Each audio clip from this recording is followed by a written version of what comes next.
usuda ni ubaya tu. Kwanza ningekuwa na pistol ningeanza kuwa shooter wa haters. Ningefuata na vijeba chocho wanaotupiga viski sa fedha. Duniani tunaishi na kuyeya.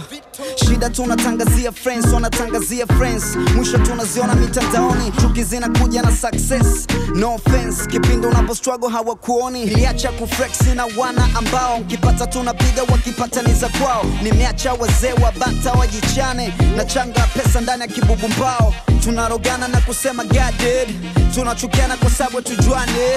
Ukweli wao kogo ndani ya utani, watakavo change people hutaamini. Kwa nini hawapatani na mimi? Kila ninayemwamini anataka mimi niwe wa chini tu. Masela leo wananikataa, ndugu wananiombea njaa. Kila kukicha na momba ja, aniepushie mabala.